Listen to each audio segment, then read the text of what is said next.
The alarm screamed through the research station at 3 in the morning. Dae-sung jumped from his bed, his heart pounding as the red emergency lights flooded his small room. He grabbed his jacket and ran toward the control center, his boots echoing in the empty hallways. "What's happening?" he shouted as he burst through the doors.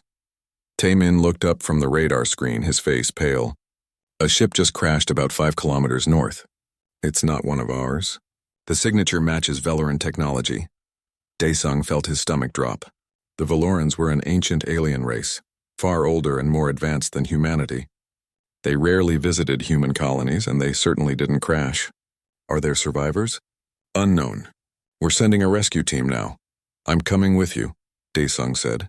20 minutes later, Dae-sung sat in the back of the transport vehicle as it raced across the dark landscape of Kepler 442b. The planet's twin moons cast strange shadows across the rocky terrain. He checked his medical kit twice, making sure he had everything he might need. As a biomedical engineer, he wasn't usually part of rescue operations, but every hand would help tonight. The crash site was worse than he expected. The Valoran ship had torn a long scar across the ground, its silver hull cracked and smoking. Parts of the vessel were scattered across hundreds of meters. The rescue team spread out immediately, searching for survivors. Dae-sung approached the main section of the ship carefully. The hull had split open, revealing the interior. He climbed inside, using his flashlight to cut through the darkness and smoke. "Hello?" he called out. "Can anyone hear me?" A sound came from deeper in the ship. Not a voice, but a strange clicking noise, rhythmic and precise. Dae-sung followed it, climbing over broken equipment and bent metal. He found her in what looked like a passenger section. She sat against the wall, her long silver hair matted with dark blood. Her skin was pale blue, almost white, with patterns that shimmered faintly in his flashlight beam. She wore a simple gray uniform, torn at the shoulder. But what struck him most were her eyes. They were large and opalescent, swirling with colors like oil on water, but they didn't focus on him or his light. They stared straight ahead, unseeing. She made that clicking sound again with her tongue, turning her head toward him. "Human?" she asked in perfect English, though her accent was strange, musical.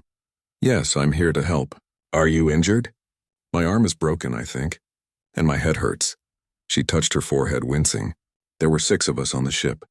"The others?" Dae-sung spoke into his radio. "I found a survivor. Female Valoran, conscious, possible broken arm and head trauma. Checking for others now." He moved closer to her. "What's your name?" "Lyra, I am a cultural liaison.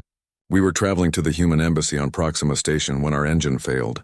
She paused, tilting her head. "You are alone. My team is searching the ship.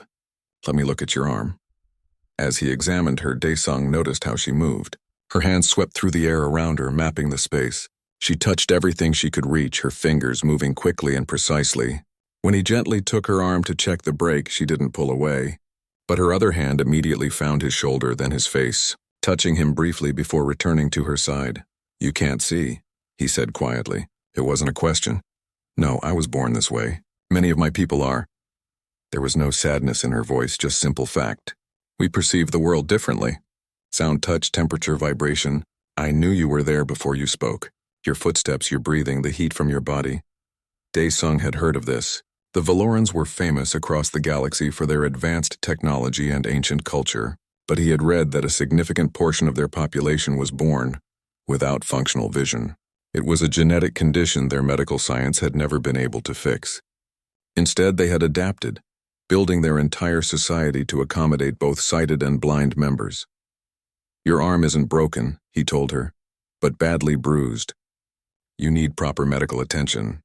Can you walk?" "Yes." She stood, and Dae-sung was surprised by how steady she was. Lyra stood taller than him by several inches, her movements graceful despite the crash. She made that clicking sound again, echolocating, and began to walk. But she stumbled immediately over a piece of debris. Dae-sung caught her. "The ship is badly damaged. Let me guide you." She hesitated, then nodded. He took her hand and led her carefully through the wreckage. As they walked, he described obstacles. 2 steps down here. Sharp metal on your left. Duck your head now." "Thank you," she said. "Most humans don't understand how to guide properly. You describe instead of just pulling. I studied cross-species medicine, part of my training. They found 2 other survivors in the next section, both injured but alive. One was unconscious. The other, a male Valoran named Hana, could see. His eyes focused immediately on Lyra. "You're safe," he said, relief flooding his voice. He spoke to her in their own language, rapid and concerned. Lyra responded in the same language, gesturing toward Dae-sung. Hana looked at him, nodded once in acknowledgement, then helped with the unconscious crew member. The rescue team found 1 more survivor, but 2 Valorans had died in the crash. Dae-sung helped bring everyone back to the research station. The medical bay was small, designed for the station's 50 human residents, but Dr. Yoonji worked quickly to accommodate their alien guests. Dae-sung stayed to help, translating information from the Valoran medical database that Hana provided. As he worked, he found himself watching Lyra. She sat on a medical bed, her head bandaged, while Dr. Yoonji scanned her with various instruments. Lyra's hands never stopped moving, touching the bed, the equipment, the walls, mapping her new environment. "This must be difficult," Dae-sung said to her during a quiet moment. "Our station isn't designed for echolocation. Too many soft surfaces that absorb sound. Irregular layouts." Lyra turned toward his voice, and her unseeing eyes seemed to look right through him. "I will adapt." "I always do," she paused. "But you're right. Your world is very quiet to me. Like walking through fog." Something in her voice caught him. Not quite sadness, but a kind of resignation. "Acceptance of limitations, what is it like?" he asked. "To never see? I've read about it, but reading isn't understanding." Lyra tilted her head, considering. "What is it like to never echolocate? To never feel the vibrations of someone's heartbeat through the ground? You live without those senses, yet you don't feel you're missing anything." "True," Dae-sung admitted. "But you said many Velerans can see, so you know you're missing something that others have." "Yes." She was quiet for a moment. "I know there is something called color, light, visual beauty. People try to describe it to me, but I can't truly understand. It's like describing sound to someone who has never heard. The words are empty." Dae-sung looked at her opalescent eyes again. They were beautiful, alien, and completely empty of sight. An idea began forming in his mind, small and impossible. But he had learned long ago that impossible was just a word people used before someone proved them wrong. "What if I told you," he said slowly, "that there might be a way?" Lyra's expression didn't change, but her hands stopped moving. "A way to what?" "To see." For the first time since he'd met her, Lyra smiled. But it was a sad smile, one that had heard such promises before. "My people have tried for thousands of years. Our medical technology is far beyond yours. If it were possible, it would have been done." "Maybe," Dae-sung said. "Or maybe it takes someone who thinks differently. Someone who doesn't know enough to understand it's impossible." Lyra's smile faded. She turned her head toward him again, and though her eyes couldn't see him, he felt truly looked at for the first time. "You're serious? I'd need to study your medical data. Understand your neural structure. It might be nothing. Probably is nothing." He paused. "But possibly something. Why would you do this?" "You don't know me." Dae-sung thought about that. He looked around the medical bay at the injured Velerans, at this ancient and proud species that had accepted blindness as an unchangeable fate. He thought about his own work, the neural interfaces he'd spent years developing, the technology designed to bridge gaps between brain and machine. "Because I can't imagine living in darkness," he said finally, "and not trying everything possible to find light." Lyra was silent for a long time. Then she extended her hand toward him. He took it, and she squeezed once firmly. "Then show me," she said. "Show me what seeing means." 3 days after the crash, the Veleran survivors had settled into temporary quarters at the research station. The station wasn't large, built for scientific observation rather than hosting visitors, but everyone made room. Dae-sung had given up his own quarters to Lyra and moved into the laboratory where he worked anyway. He hadn't slept much. Every spare moment he spent studying the Valoran medical database that Hana had shared. The information was vast, written in their flowing script that the station's computer slowly translated. Page after page described the genetic condition that caused blindness in Valorans. It was called void sight syndrome, poetic in their language, clinical in translation. The condition was simple and cruel. Valoran eyes formed perfectly, beautiful and functional, but the optic nerves that should carry signals from eye to brain never developed properly. The neural pathways were incomplete. like roads that ended suddenly in the middle of nowhere. Without those pathways, visual information never reached the brain. The eyes worked, but the brain couldn't receive their messages. Valoran doctors had tried everything over their long history: surgery to repair the nerves, genetic therapy to correct the flaw before birth, chemical treatments to stimulate nerve growth. Nothing worked. The condition was woven too deeply into their genetics, tied to other traits they didn't want to lose. Eventually, they had simply accepted it as part of who they were. But Daesung wasn't Valoran. He didn't carry thousands of years of failed attempts weighing down his thinking. He looked at the problem fresh through human eyes with human technology. He worked through the night comparing Valoran neural structures to human ones. The differences were significant but not impossible. Valoran brains were larger, more complex in some ways, simpler in others. But the basic principle was the same. Neurons fired, electrical signals traveled, information processed. What if he didn't try to fix the optic nerve? What if he bypassed it entirely? Daesung had spent 5 years developing neural interface technology. His specialty was creating bridges between machine and mind. He'd helped paralyzed humans walk again by connecting their thoughts directly to artificial limbs. He'd restored hearing to the deaf by implanting devices that translated sound into neural signals the brain could understand. Visual information was just data. If he could capture that data from the eye and translate it into signals the brain could read, the broken optic nerve wouldn't matter. It would be like building a new road around the destroyed one.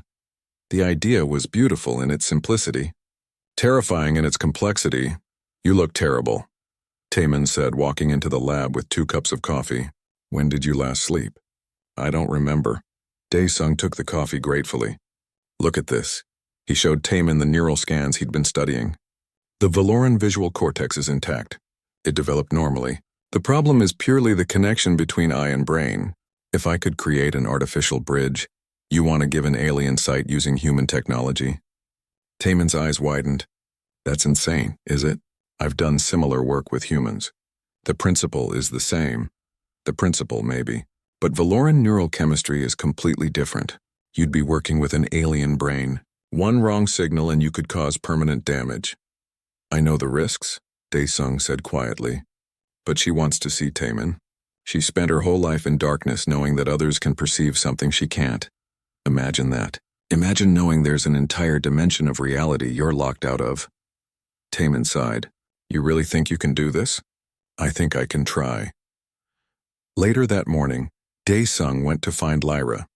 She was in the station's common area, sitting alone by the window. Her head was tilted, listening to something he couldn't hear. When he approached, she turned immediately. "Daesung," she said, "I know your footsteps now.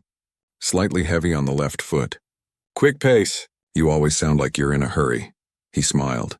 "Old injury. I broke my ankle as a kid. It healed wrong." He sat across from her. "How are you adjusting?"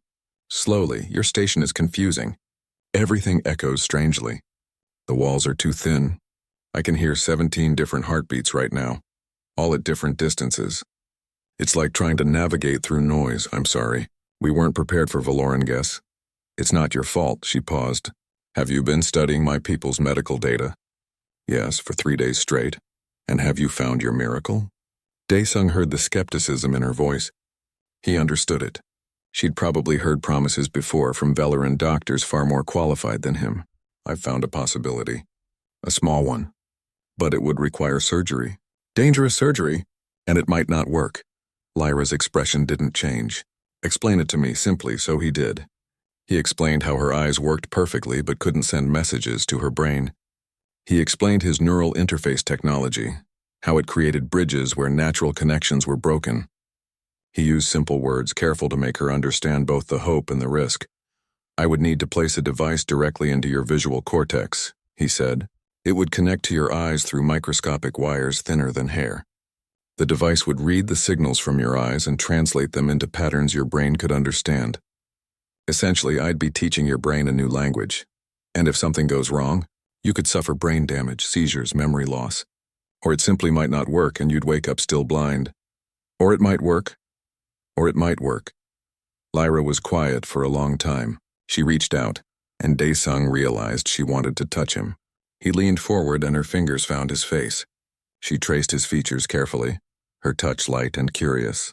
His forehead, his eyes, his nose, his mouth. Creating a mental map of him. Why do you care? She asked. You could just repair our ship and send us away. Why risk your career, your reputation on an impossible surgery for an alien you just met? Dae-sung thought carefully about his answer. When I was young, my sister was in an accident. She lost the use of her legs. All the doctors said she'd never walk again. But my parents refused to accept that.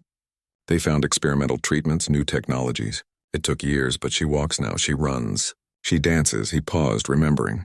I became an engineer because of her. Because someone refused to accept impossible. Because someone cared enough to try. Maybe I can't save everyone, but I can try to save you. To give you something you've never had. Lyra's fingers stopped moving. They rested gently on his cheek.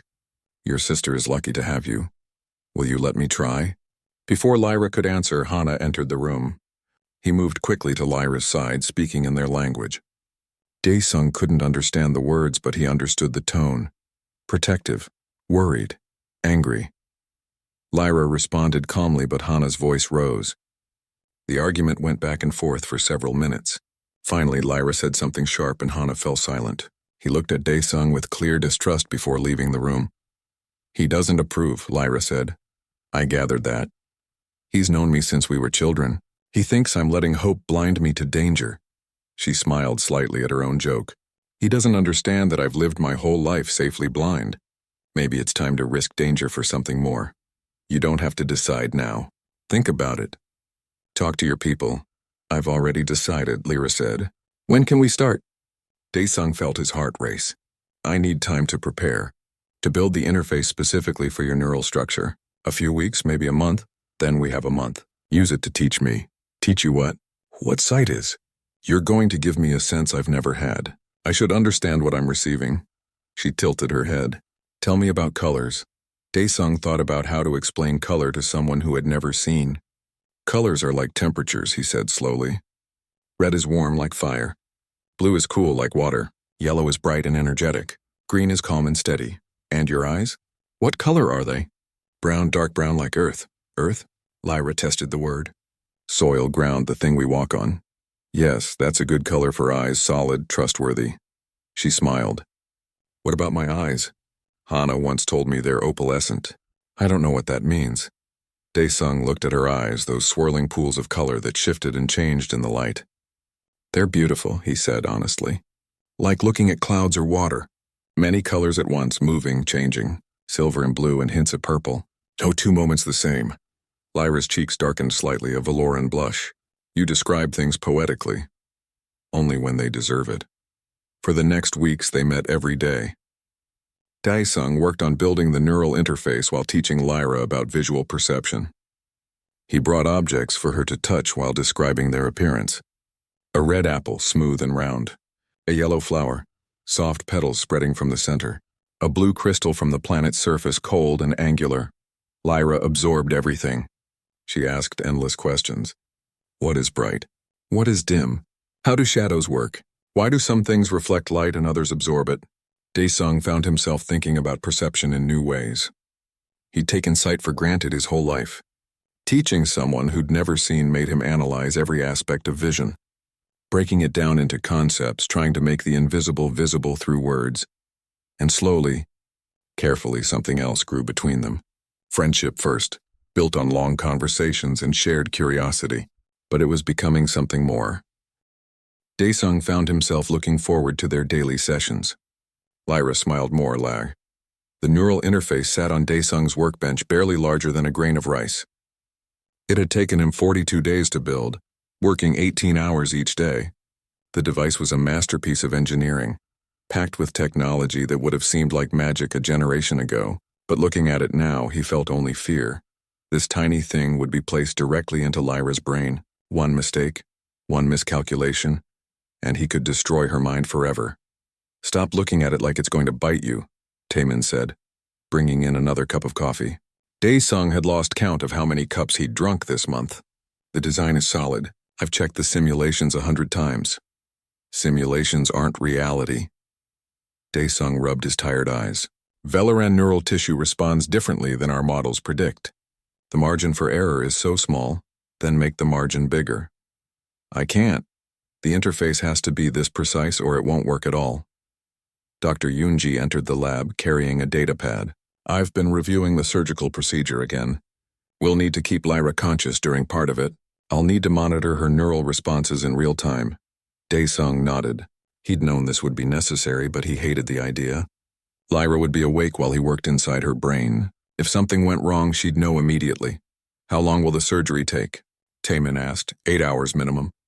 Maybe 12. I can't rush this. And the recovery? Unknown. With humans, neural interface integration takes days. With Lyra, Dae-sung shrugged. Her brain might accept the device immediately, or it might take weeks, or never. The door opened again and Lyra entered. Dae-sung knew her walk now, the confident way she moved despite being blind. She'd learned the station's layout perfectly over the past month, no longer needing guidance. Her hand touched the doorframe, the wall, orienting herself. You're all talking about me, she said, not quite a question. We're discussing the procedure, Dr. Yoonji said, making sure everything is ready. Lyra made her way to where Dae-sung sat. Her hand found his shoulder squeezed once. Are you afraid? Terrified, he admitted. Good. That means you understand what we're doing. She sat beside him. May I feel the device? Dae-sung placed the neural interface in her palm. She touched it delicately, her sensitive fingers exploring every surface. So small. This is what will change everything? If it works. When it works, Lyra corrected. She handed the device back. I have faith in you, more than you have in yourself. Over the next 3 days, they prepared. Dr. Yoonji ran dozens of scans mapping Lyra's brain in perfect detail.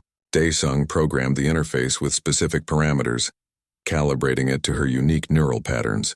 Taemin prepared the surgical equipment, checking and rechecking every instrument. Lyra remained calm through all of it. She meditated using Velarin techniques, slowing her heart rate, preparing her mind. Hana stayed close to her, still disapproving but accepting her choice. The other Velarin survivors had mixed reactions. Some were curious, hoping this might work. Others thought it was dangerous foolishness. The night before the surgery, Dae-sung couldn't sleep. He walked through the quiet station, his mind racing through the procedure again and again. He found himself in the common area, staring out the window at the alien landscape beyond. You're supposed to be resting, Lyra's voice came from behind him. He turned, surprised. So are you. She joined him at the window, her hand finding the glass. I can feel the cold through it. Glass, yes? Smooth and cool. You've told me it's transparent, that you can see through it to the outside. Yes. What do you see now? Dae-sung looked out. The twin moons are both up. They're casting silver light across the rocks. There are mountains in the distance, dark against the sky. Stars everywhere, more than you could count. I know the stars, Lyra said softly. I can feel them in a way. Their light carries warmth, even across vast distances. When I stand outside, I can feel which direction has more stars, just by the tiny difference in temperature on my skin. That's incredible. It's all I have, all I've ever had.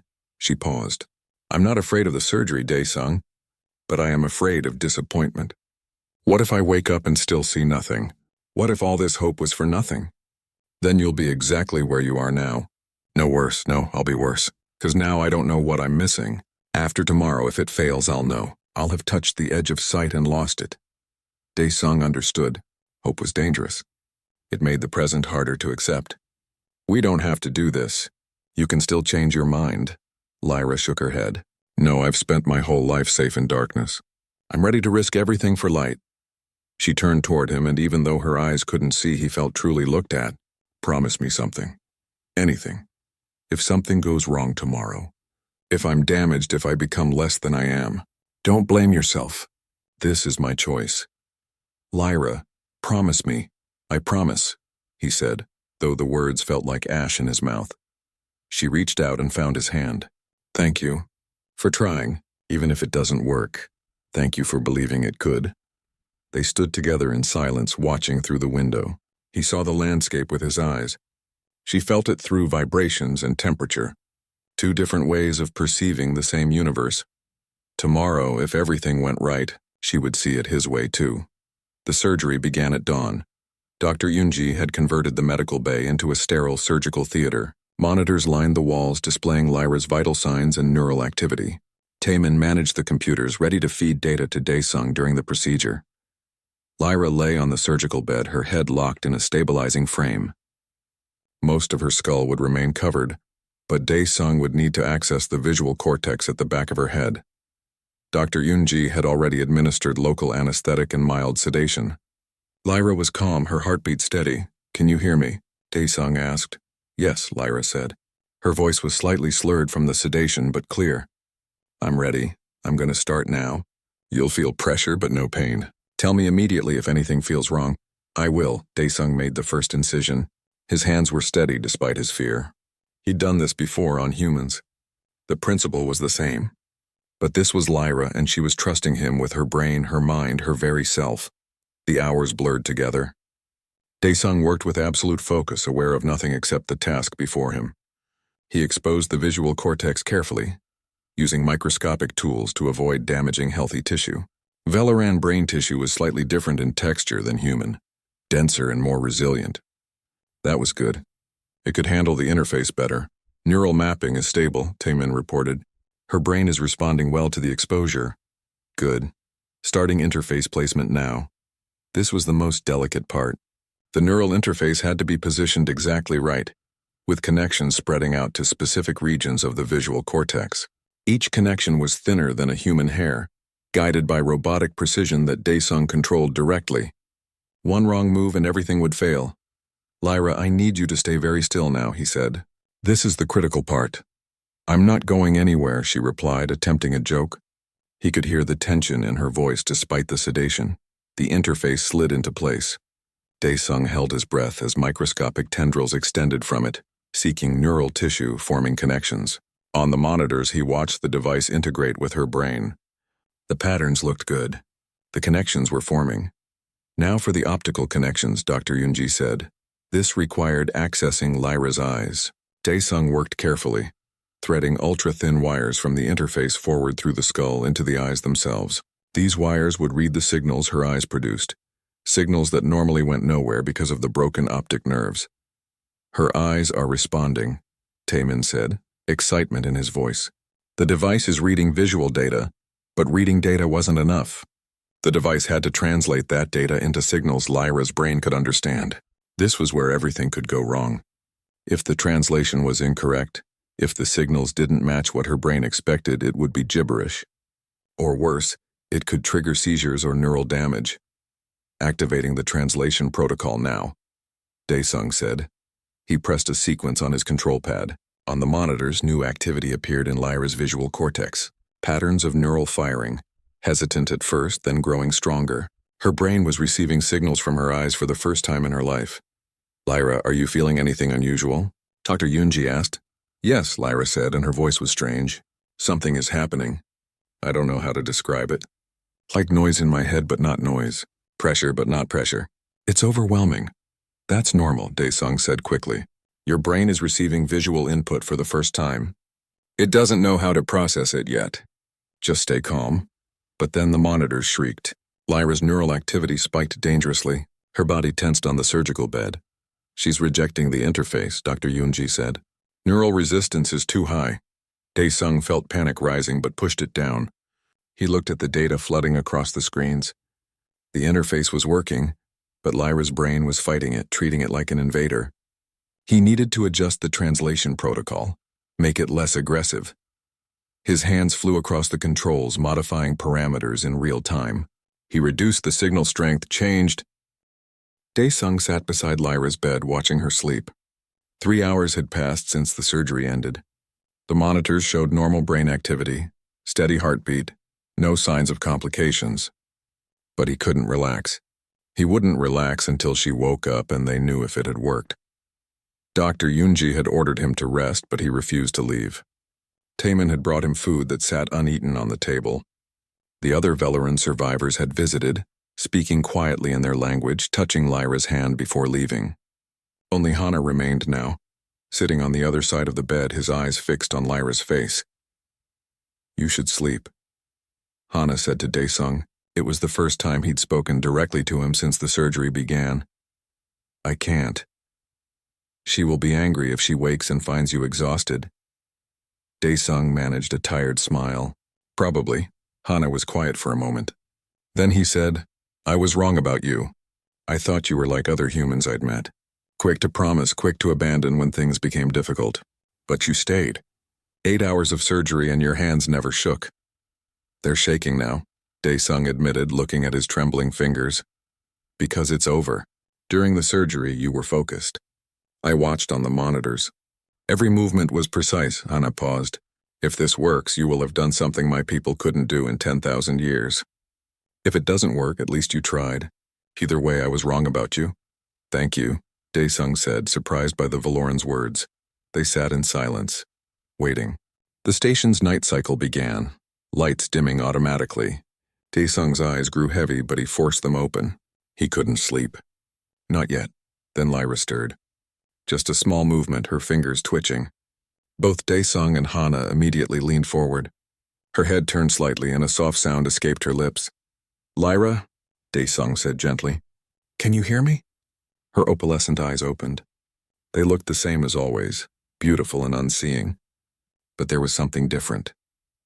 A slight movement, a small focus that hadn't been there before. Her eyes moved, tracking something. Daesung? She whispered. I'm here. How do you feel? My head hurts. But it's not bad. Like pressure. She paused. Something is wrong. His heart dropped. What's wrong? I don't know. Something is different. There's something in my head that wasn't there before. Something strange? Dr. Yunji entered quickly, alerted by the change in Lyra's vitals. She checked the monitors, examined Lyra's eyes with a light. Everything looks normal. The interface is functioning properly. Your brain activity is elevated, but that's expected. Lyra, Daesung said carefully. The strange feeling in your head. Can you describe it? She frowned, concentrating. It's like there's information coming in, but I don't understand it. Like hearing a language I don't speak. It's there, constant but meaningless. That's your eyes, Daesung said, his excitement growing. The interface is working. Your eyes are sending information to your brain. You're just not processing it yet. Your brain needs to learn how. Learn how to see? Yes, it might take time. Hours, days, maybe weeks. But the connection is there. Lyra lay still, her expression hard to read. Then tears began to slide down her cheeks. Not from pain, Daesung realized. From emotion, I can feel it, she whispered. Something new. Something I've never had before. It's really there. Hana spoke to her in their language, his voice gentle. Lyra responded, reaching out to find his hand. They talked for several minutes, and Daesung saw Hana's expression soften. He nodded once, then stood. I will tell the others she is awake, he said, and left. Dr. Yunji checked Lyra's vitals once more, then said, I'm going to give you something for the pain, just a mild dose. We want you conscious while your brain adjusts. After the doctor left, Daesung moved closer to Lyra. Are you okay? Really? I don't know, she said honestly. Everything is different now. There's so much noise in my head. The interface is sending constant signals and I don't know what any of them mean. It's exhausting. Do you want me to turn it off? I can deactivate it temporarily. No, Lyra said quickly. No, don't turn it off. I just need to understand it, she paused. Help me. Teach me how to see. So they began. Daesung started with the simplest exercise. He held up his hand in front of her face, blocking part of her visual field. I'm putting my hand in front of you. Close your eyes. She closed them and the noise in her head reduced. When she opened them again, it returned. The noise increases when your eyes are open, Daesung explained. That's visual information. Your brain is receiving it but doesn't know what to do with it yet. They practiced opening and closing her eyes. After an hour, Lyra said, I think I feel a difference. When my eyes are open, there's more of the strange sensation. When closed, less. Good, that's the first step. Understanding that the sensation means your eyes are receiving light. Over the next hours, they continued. Daesung would turn the lights on and off, and Lyra would try to feel the difference in the signals her brain received. It was slow work, frustrating for both of them. Lyra's brain had gone her entire life without processing visual input. Now it was being flooded with information it didn't understand. But gradually something changed. Lyra began to notice patterns in the noise. When Daesung turned the lights off, the signals became quieter, simpler. When he turned them on, they became stronger, more complex. Light, she said suddenly. I think I'm starting to understand light. Not seeing it, not yet, but feeling the difference between light and dark. That's it, Daesung said. That's exactly right. You're processing visual information. Your brain is learning. By the second day, Lyra could consistently tell when lights were on or off, even without touching anything or using echolocation. She could sense when Daesung moved in front of a light source blocking it. The shapeless noise in her head was beginning to resolve into patterns. It's like learning to hear for the first time, she said. At first, all sounds would be the same. Just noise. But gradually, you'd learn to separate them. This voice from that voice. Music from speech. That's what's happening now with light. Do you see shapes yet? Forms? No. Just areas of more light and less light. Like bright sounds and quiet sounds, but not sounds at all.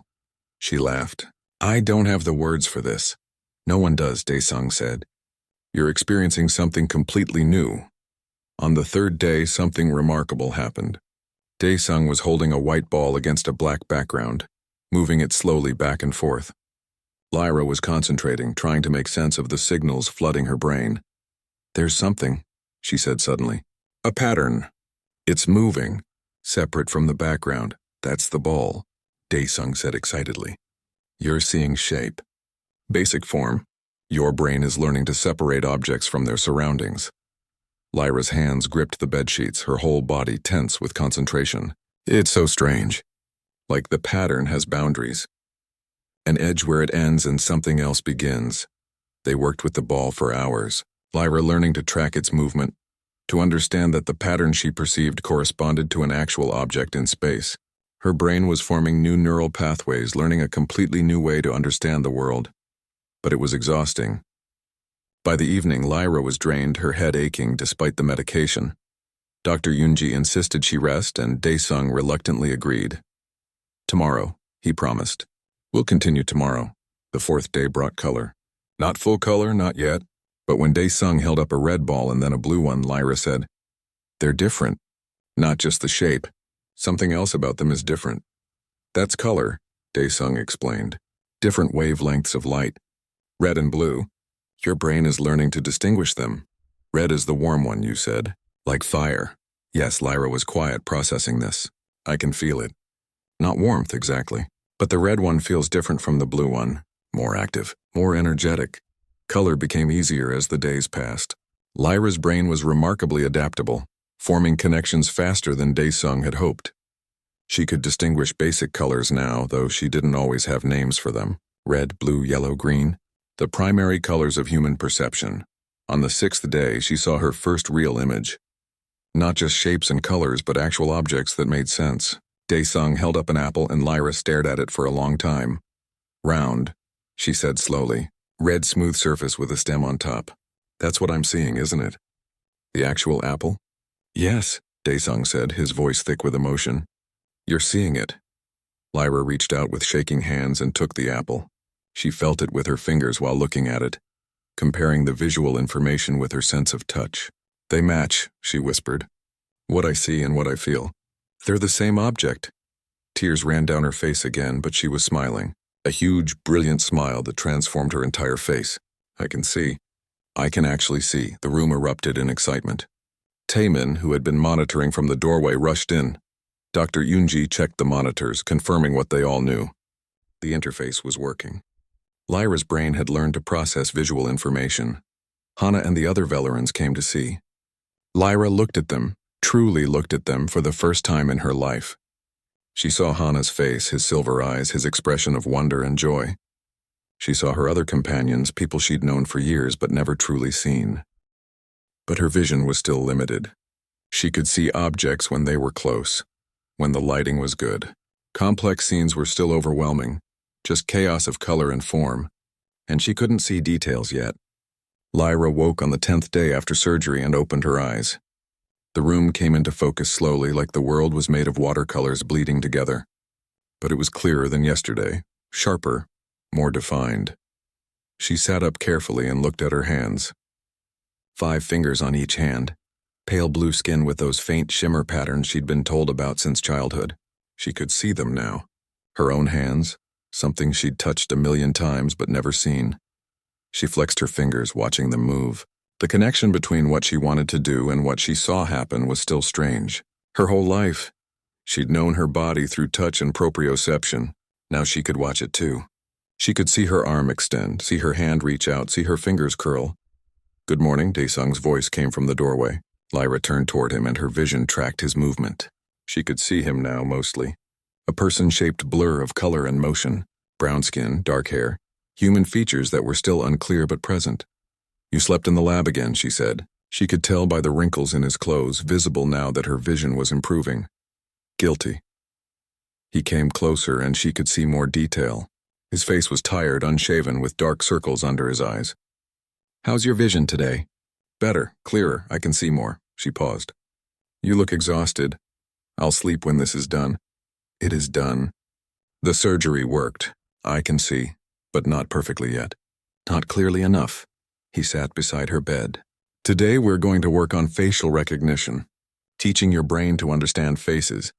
They spent the morning with photographs, pictures of different people, human and Velaran, displayed on a screen. Daesung would show her a face and describe its features: high cheekbones, wide-set eyes, strong jawline, small nose. Lyra tried to connect the visual patterns she saw with the descriptions he gave. Faces were complex, so many small details working together. She could see eyes, noses, mouths as separate elements, but understanding how they formed a complete face was difficult. "It's like music," she said, frustrated after an hour. "I can hear individual notes, but I can't yet hear the melody they make together." "That's actually a perfect description," Daesung said. "Your brain is learning to synthesize visual information into coherent wholes. It takes time." They took a break and Lyra walked to the window. She'd looked out it before, but the view had been mostly blurry colors. Now she could see more. The landscape outside was rocky, barren, but beautiful in its starkness. Mountains in the distance, their peaks touching a blue sky. The twin moons were visible, pale crescents against the daylight. "Is it what you imagined?" Daesung asked, joining her. "No," Lyra said honestly. "I couldn't imagine this. I tried based on descriptions, but the reality is completely different. More complex, more beautiful." She turned to look at him. "Thank you. I know I've said it before, but thank you." "You don't need to keep thanking me." "Yes, I do. You gave me something I never thought I could have. You didn't give up even when it was difficult." They stood together in comfortable silence. Lyra was aware of how close he was standing, close enough to touch. She'd memorized his face through her fingers weeks ago. Now she wanted to memorize it through her eyes, but not yet. Not until she could see him clearly. The days continued. Lyra's vision improved steadily, her brain forming new pathways, learning to process visual information more efficiently. By the 12th day, she could read large text. By the 14th, she could recognize people from across a room. By the 16th, she could see details that had been impossible before. The world revealed itself to her piece by piece. She discovered that fire was indeed red and yellow, dancing and alive. That water was clear but reflected light in complex ways.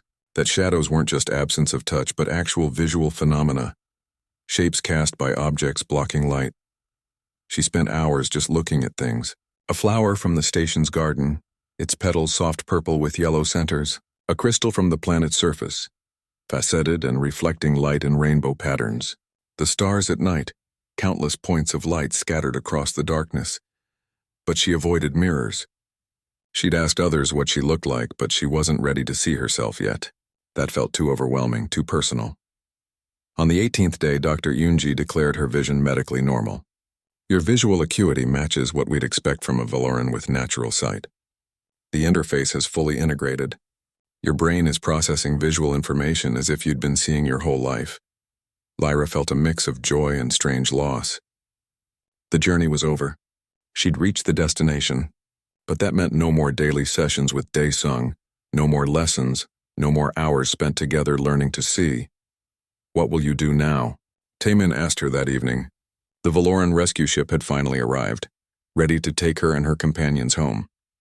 "I don't know," Lyra admitted. "Return to my people, I suppose. Show them what human technology accomplished. Maybe help others who want this surgery." "Will you miss this place?" "Yes." She looked around the station, seeing it clearly now. This place had been her home for almost 2 months.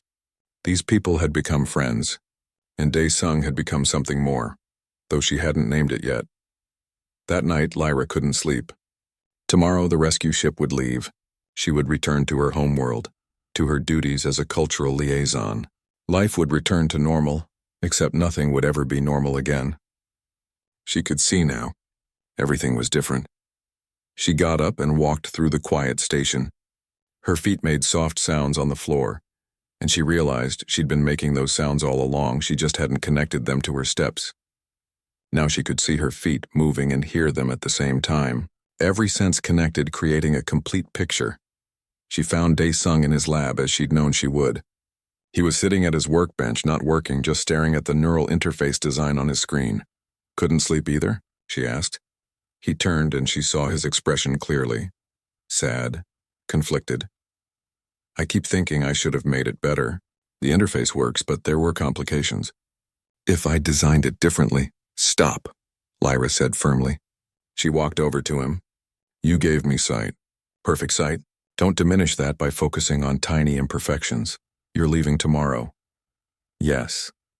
They looked at each other, and for the first time, Lyra could truly see his expression, the sadness in his eyes, the tension in his jaw, the way he was holding himself carefully like he might break. Lyra, he said quietly, I need to tell you something. I know, she said, because she did know. She could see it in his face and the way he looked at her. The same thing she felt, you know? I can see you now. Really see you. And I can see how you look at me. Dae-sung stood up and they were close now, just a step apart. I didn't mean for this to happen. You were a patient, a project. But somewhere along the way, I know, Lyra said again. She reached up and touched his face the way she'd done many times before. But now she could see her hand moving, see his skin under her fingers, see his eyes close at her touch. I fell for you too. Before I could see. Your voice, your patience, your kindness. And now I can see you and you're beautiful. Lyra, you're leaving tomorrow. Your ship is here. You have duties, responsibilities. I know all of that. She stepped closer. But right now, in this moment, I want to see you. Really see you clearly, for the first time. She took his face in both hands and looked at him. Really looked. With all the visual acuity she'd spent weeks developing. She saw his dark brown eyes warm and deep. The scar on his chin from childhood. The precise line of his jaw. The shape of his nose. The curve of his lips. But more than physical features, she saw him.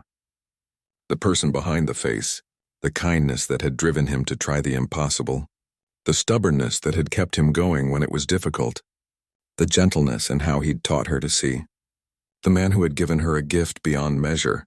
There you are, she whispered. The first person I ever truly saw, and the last person I wanted to see before I leave. Dae-sung's hands came up to cover hers. Don't say last. Say first, because this isn't ending. How can it not end? I'm leaving, so come back, or I'll come to you. We'll figure it out. He pulled her closer, and she could see the determination in his expression. I didn't give you sight just to watch you disappear from my life.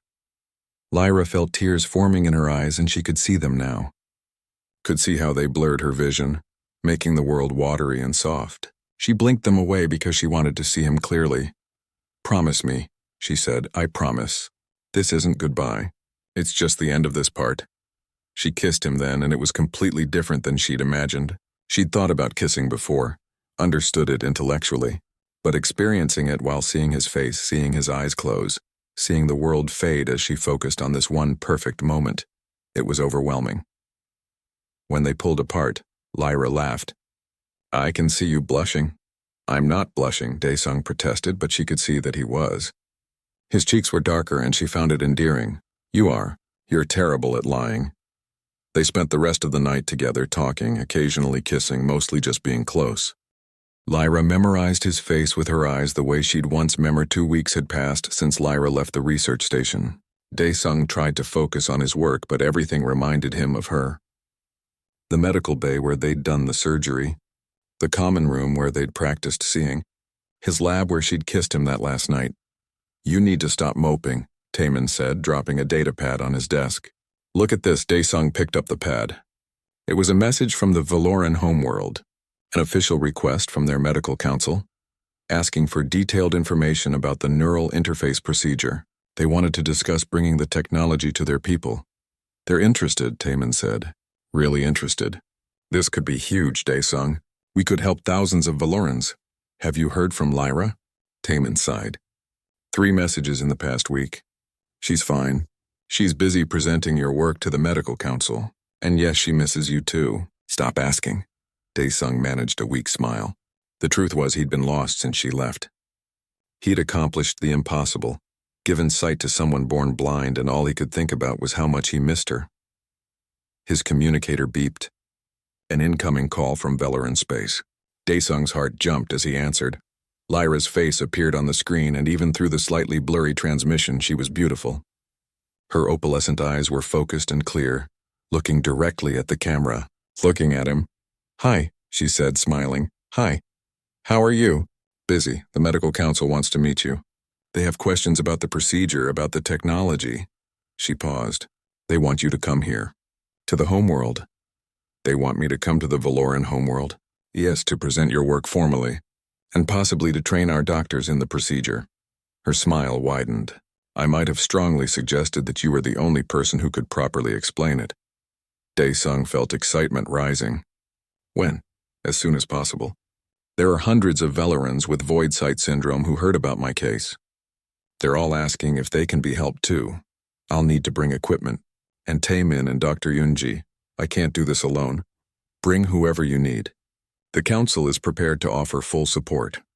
They talked for another hour, making plans, discussing logistics. But mostly Daesung just looked at her, watched her expressions, the way her eyes moved, the way she smiled when she talked about things that excited her. She was seeing now, really seeing, and it had changed her, made her more confident, more open. Before ending the call, Lyra leaned closer to the camera. I miss you. Seeing you through a screen isn't enough. Soon, Daesung promised. Very soon. 3 weeks later, Daesung stepped off a transport ship onto the Valoran homeworld. The planet was beautiful, with silver cities rising like crystals from emerald forests. The architecture was designed for both sighted and blind inhabitants, with textured surfaces and acoustic features blended seamlessly with visual aesthetics. Lyra was waiting at the spaceport. Daesung saw her from across the landing platform, and his breath caught. She was wearing formal Valoran attire, flowing robes in shades of blue that complemented her skin. Her hair was arranged in an intricate style he'd never seen before. But what struck him most was her eyes. They found him immediately across the crowded platform and locked onto him. She could see him. From a distance, clearly, perfectly. Lyra walked toward him, and Daesung moved to meet her. They stopped just a step apart, and for a moment neither spoke. You're really here, she said finally. I'm really here. I can see you. Not through a screen. Actually see you standing in front of me. Daesung reached out and took her hand. What do you see? Lyra looked at him for a long moment, her eyes moving across his face. I see the man who changed my life. I see someone who looks tired from the journey but happy to be here. I see the person I've been waiting 2 weeks to see clearly again. She pulled him close and kissed him, right there in the crowded spaceport. When they separated, Daesung saw that people were staring. Humans and Valorans both, watching with various expressions of surprise and curiosity. Let them stare, Lyra said. I spent my whole life unable to see. Now that I can, I'm not going to hide what I see. She took him to meet the medical council, a group of elderly Valorans with centuries of experience between them. They asked detailed questions about the neural interface, about the surgery, about the recovery process. Daesung answered everything as thoroughly as possible, with Taemin and Dr. Yunji providing technical support. This technology is remarkable, one council member said. She was an ancient Valoran with silver hair and wise eyes. You accomplished in months what we failed to do in millennia. How? I didn't have the burden of your failed attempts weighing me down, Daesung said honestly. I approached the problem fresh, and I had strong motivation. He glanced at Lyra, who smiled. We have reviewed your documentation, another council member said. We believe this procedure could help many of our people, but we need someone to train our surgeons to guide the first operations, to ensure the technology transfers properly. I'm prepared to do that, Daesung said. It would require you to stay here, on our world, for at least 6 months, possibly a year. Daesung looked at Lyra again. She was watching him, her expression carefully neutral, but he could see the hope in her eyes. I'll stay as long as you need me. The council members conferred briefly in their own language. Then the elderly one spoke again. We accept your offer. You will work with our medical teams, train our surgeons, and oversee the first procedures. In exchange, we offer you full access to our medical facilities and whatever resources you require. And housing, Lyra added quickly. He'll need somewhere to stay. Of course, the council member said, and Dae-sung could have sworn he saw amusement in her ancient eyes. I'm sure suitable arrangements can be made. The first surgery on a Valoran patient happened 3 weeks later. The patient was a young Valoran woman named Mina, barely into adulthood, eager and nervous. Dae-sung worked with a team of Valoran surgeons, walking them through each step of the procedure. It took longer than when he'd operated on Lyra, because he had to explain everything as he went, but it was successful. When Mina woke and began processing visual information, her reaction was even more emotional than Lyra's had been. She wept, laughed, and stared at everything with wonder. Her family gathered around her, and Dae-sung watched as she saw their faces for the first time.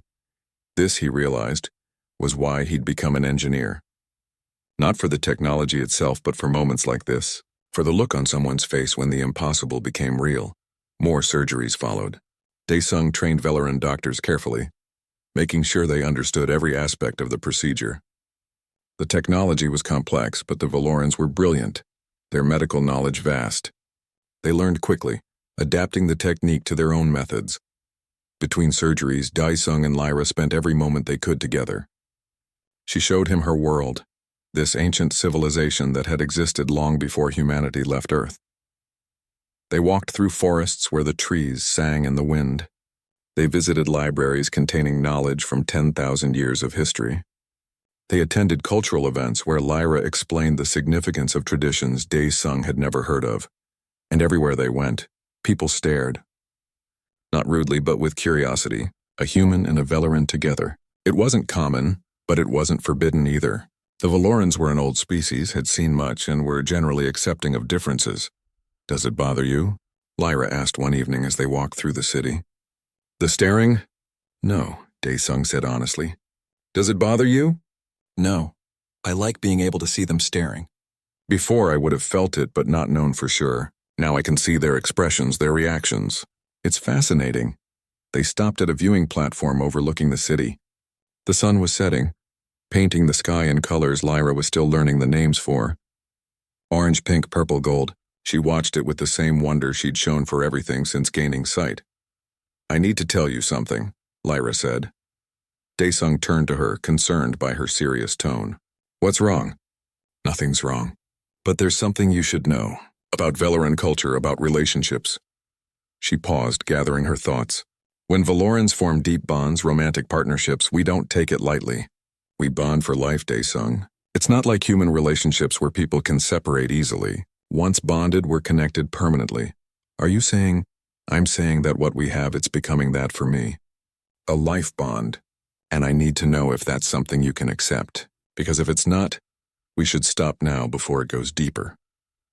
Dae-sung looked at her, at this alien woman who had become the most important person in his life. Lyra, I left my home, my planet, my species to come here. To be with you. To help your people.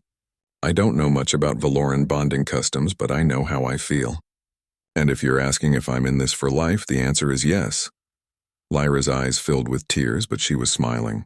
Then I want to show you something, my face. My real face. She pulled out a small device, a mirror. Dae-sung realized what she was doing. She'd avoided mirrors since gaining sight, had never looked at her own reflection. Now she was going to see herself for the first time, and she wanted him there. Lyra raised the mirror slowly and looked at her reflection. Dae-sung watched her face as she saw 1 year after the first surgery. Dae-sung stood in a large medical facility on the Valoran homeworld.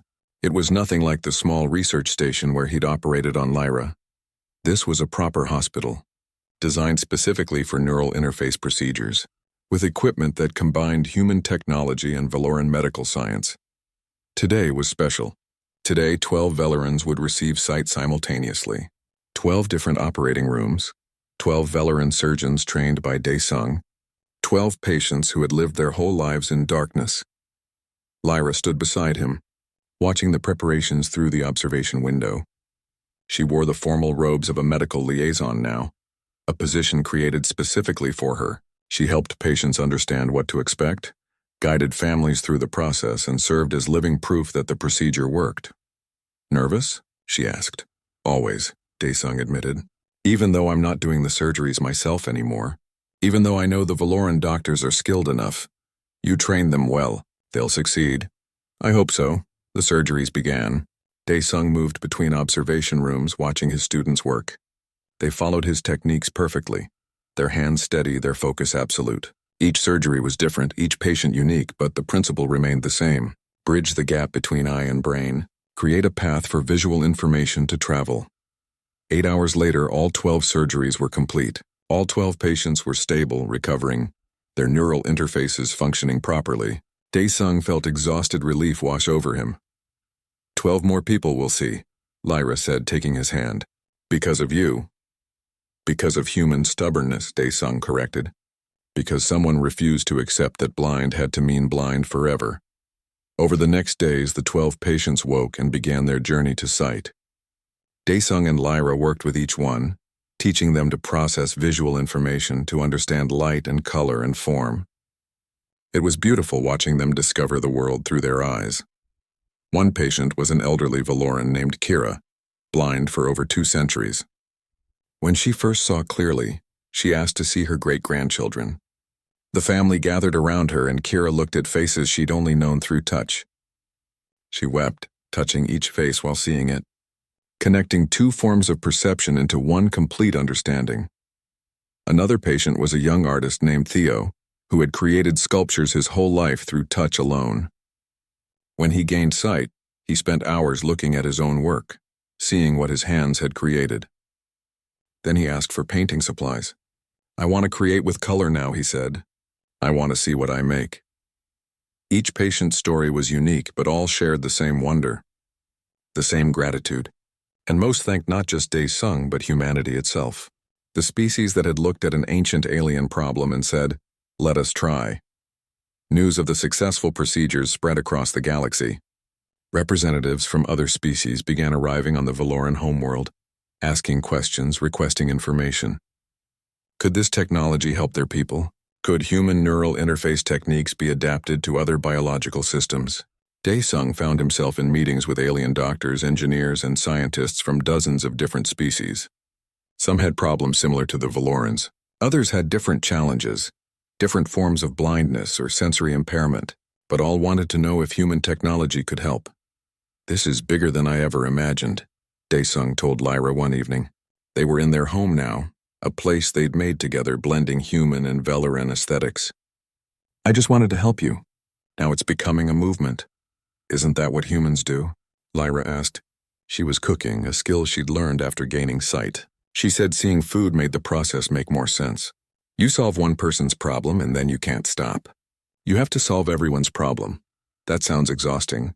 It is, but it's also beautiful. She came to sit beside him. You could stop, you know. You've done enough. Trained enough surgeons, helped enough people. You could rest. Could I, though? Daesung looked at her. Knowing there are people out there who could be helped, who are living in darkness when they don't have to. No, Lyra said, smiling. You couldn't, because you're human and humans don't give up. 6 months later, Daesung traveled to another world, the Keth homeworld, where a genetic disorder caused progressive blindness in their population. The Keth were insectoid beings, completely different from humans or Velorans, but their neural structures had similarities. Enough similarities that Daesung thought he could adapt his technology. Lyra came with him.